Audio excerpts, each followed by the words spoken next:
Horas, kita bertemu kembali dengan Renungan Harian Carpe Diem hari ini, Selasa 11 Oktober 2022. Kiranya di hari ini damai sejahtera Allah yang melampaui segala akal, memelihara hati dan pikiranmu di dalam Kristus Tuhan kita. Kini marilah kita memulai renungan firman Tuhan hari ini dengan menyanyikan buku ND nomor 685, baitnya yang pertama dan keempat.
Firman Tuhan bagi kita hari ini adalah yang tertulis dalam Ratapan 3 ayat 41. Marilah kita mengangkat hati dan tangan kita kepada Allah di sorga.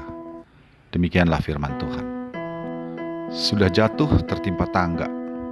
Itu adalah peribahasa untuk mengungkapkan tentang petaka 2 kali lipat yang dialami seseorang. Tapi bagaimana jika petaka yang dialami sebanyak 3 kali lipat atau bahkan lebih? Mungkin peribahasanya jadi begini. Sudah jatuh tertimpa tangga, tertimpa buku-buku dan barang di atas rak, tertimpa vas bunga, tertimpa hiasan dinding, dan seterusnya. Cukup mungkin ya untuk menggambarkan kesulitan, bencana, dan kesialan yang datang bertubi-tubi, silih berganti. Namun pertanyaannya, pernahkah saudara-saudara mengalaminya? Bagaimanakah jika kita mengalami hal kesulitan dan petaka yang bertubi-tubi? Apakah yang akan saudara lakukan? Umat Israel pernah mengalami masa yang amat sulit. Dikalahkan oleh bangsa Babel, kota-kotanya dihancur leburkan, rumah Tuhan dijarah dan dirobohkan sampai rata dengan tanah, orang-orang yang masih produktif dibawa ke negeri Babel menjadi orang buangan. Negerinya dikondisikan agar punah secara perlahan, dengan cara hanya meninggalkan orang-orang tua yang tak produktif, orang-orang cacat, orang sakit dan lemah, serta anak-anak kecil. Sehingga tak ada yang bisa mengolah kebun anggur mereka. Ladang terbengkalai, ritual agama tak dapat lagi terselenggara. Sedangkan orang-orang yang dibawa ke Babel hidup sebagai orang-orang yang dihina, tidak bebas, merindukan tanah kampung halaman, namun tak mungkin pulang. Dalam kondisi yang demikian, putus asa adalah hal yang sangat mungkin terjadi. Tuhan Allah Israel sepertinya sudah meninggalkan mereka. Tak ada lagi harapan dalam Tuhan. Dia sudah dikalahkan. Kalau dia ada dan masih bersama dengan umat, bagaimana mungkin umat dibiarkan mengalami penderitaan yang sedemikian hebatnya? Namun demikian, penulis kitab Ratapan yaitu Nabi Yeremia menegaskan bahwa Allah masih ada dan tetap mengasihi mereka. Tuhan hanya menegur umatnya, bukan meninggalkan mereka. Di dalam Tuhan, pengharapan akan kebaikan dan pemulihan tidak akan pernah mengecewakan. Oleh karena itu umat diajak seperti yang tertulis dalam ayat firman Tuhan hari ini. Marilah kita mengangkat hati dan tangan kita kepada Allah di sorga. Mengangkat hati dan tangan kepada Tuhan berarti mengarahkan hati bukan kepada kesulitan yang dialami, tetapi kepada Allah yang jauh lebih besar daripada kesulitan yang ada. Mengangkat hati dan tangan kepada Allah berarti meminta dan berharap pertolongan hanya kepada Allah, bukan kepada bangsa-bangsa lain, bukan kepada kuatnya tentara-tentara, pahlawan-pahlawan, dan kereta kuda dari bangsa-bangsa yang tidak mengenal Allah. Sahabat Carpe Diem yang dikasihi Tuhan, Apakah saat ini Anda sedang mengalami kesulitan, penderitaan, bencana, dan petaka yang begitu berat? Datangnya bertubi-tubi menindih dengan berat. Hidup menjadi begitu sulit dan nampak gelap jalan di depan.